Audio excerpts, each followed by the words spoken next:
Hi, welcome or welcome back to Wholesome and Natural Living.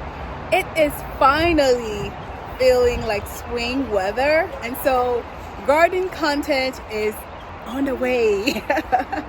I love Mother Nature, and I just love that we've been waiting for spring to just come around on our side. I'm Maudlin. I live in Zone 7B in New York, and I'm a Brooklyn girl that moved to the suburb to garden and just enjoy the backyard life with my family. And I talk about plant-based living and gardening. So if you're new to my channel, welcome. If you're a returning subscriber, I appreciate you so much. More garden content to come. So what am I doing today? I'm just going to show you guys what my backyard currently looks like. It's a hot mess, but what we do here is focus on sincerity and showing you what it looks like. But I'm going to start cleaning up and gradually bring this garden, bring this backyard back to life, and start growing food for my family. So here we go. So of course my kids are up here enjoying their best lives, but this is the main garden. I'll take you there in a minute, but we use the backyard to grow our food. And I usually start with my kitchen garden, which lives on this balcony. And so I love Greenstalk. So this is one of 3 that I have. And I'm gonna start setting them up, not today, but just what it looked like. I had covered this because they're very durable. So I had covered this with the winter frost. Many of my plants did not survive because they were, winter, and they were not winter crops. So I'm gonna have to start this cleanup. But I'm going to compost most of these because, nature does not waste. So I'm going to compost most of these. As you can see, they were, frozen. These were peppers. Actually was harvesting peppers as late as December. And then we had a big frost, and so they froze even under the covers, but that's okay. But this is what I'm working on today, and I did start these indoors, and I started this tray first.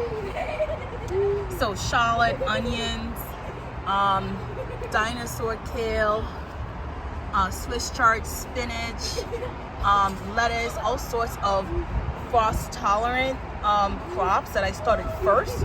So I have lettuce, arugula.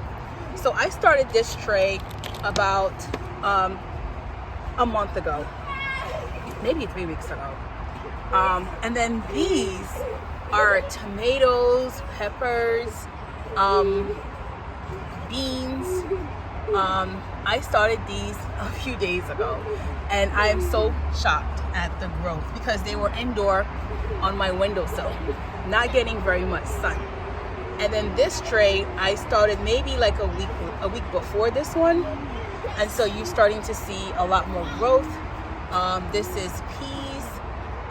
These are peppers, more like less frost tolerant crops, and so this is what I have to start with. So I said this year that I would not buy any seed starters because I need to experiment some more.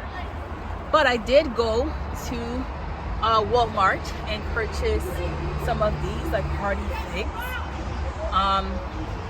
elderberry, grapes. I do have a grapevine already, but I wanted to add other varieties of grapes. Blueberries. I have not been lucky with blueberries. So, and then I have this pepper plant from, it wanted to continue growing, so I took it inside and it did very well. I mean, it's flowering, but it did very well just being inside. And so that's what we're working with so far.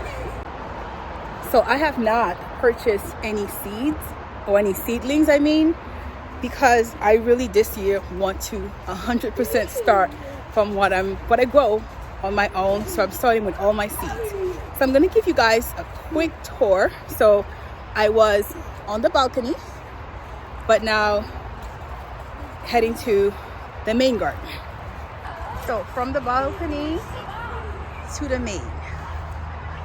So what do we have? We have this area. I'm going to have to this year get an arch because I have 3 grape vines here.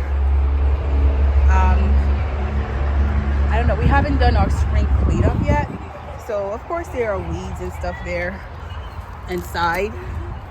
That's okay. This is the apple tree. Oh my goodness, it's blooming.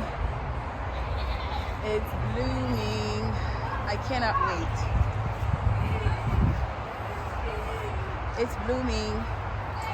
And then this is all of the crops that I just did not, I covered them, but they just did not make it. So I have to do the cleanup. But I want to give you guys a real look of what it looks like before I start gardening again. So the only plant that is alive is my rosemary bush, and I have covered it before. So we had 3 big winter, what is it? Our 3 big winter, it's actually flowering, that's great. I came to cover it when we had deep freezes and a lot of snow on it. So I make sure that it was covered. So some of it is kind of woody and dark, but for the most part, I think it looks good. Every year, this little bush keeps impressing me. And as you can see, the rest of this stuff, I have some major cleanup to do because we haven't been out here. So if you live in an area where you can't garden year round, that's part of it, is to make sure that you cover as much as you can, you protect as much as you can, but ultimately nature does die. You know, it goes dormant. Oh my goodness, this is a this is a surprise. I think this is a pepper. No, this is a onion that might have just reseeded itself. Because if you remember, that's my this was my onion bed and this was my potato bed.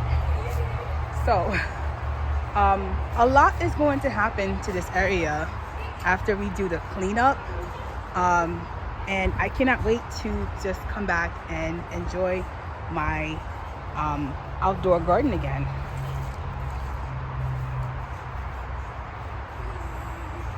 And this is my one of the Greenstalk that I kept outside. I just took the rest of it and put it inside, but this I was able to keep outside. So that's what my garden looks like. Kind of a mess, but that's okay. And looking forward to start transplanting some things, and I'll definitely film the cleanup so you can see the transformation. So if you remember last year, I saw a little garden snake and I abandoned my garden for like a good week and a half. Guys, I was raised in Brooklyn, New York, okay? I don't do snakes, little garden snakes. So I don't know what to do to deter them. So one of the things that I'm planning to do this year is to put less things in the ground and use more of my vertical gardening, stock towers and Greenstalk, because I don't know, I think with fewer places to hide on the ground, I might not see them, or they might stay away. I don't know. Am I totally over? I don't know. Anyway, you could tell me, but I'm just not okay with it. But it's part of nature, and so I understand that. I just have to be okay with seeing them, because as soon as you see them, they just go away. But then I see them, I can't unsee it. I just think about it, and I'm like, oh my goodness, this is just making me feel so uncomfortable. So it's something that I have to get over this year, and we'll see. So what are some plants that you know of if you are a more seasoned gardener, if you know, that deter little garden snakes. I don't know. Or maybe it's things that I'm planting that's attracting them. I don't know. But anyway, thank you so much for watching. There's more garden content to come. I'm laughing at myself because this is ridiculous, but I'm saying how I feel. Thank you so much for watching. I appreciate you so much. Looking forward to creating more garden content and sharing my progress with you. Have a wonderful rest of your day. Bye now.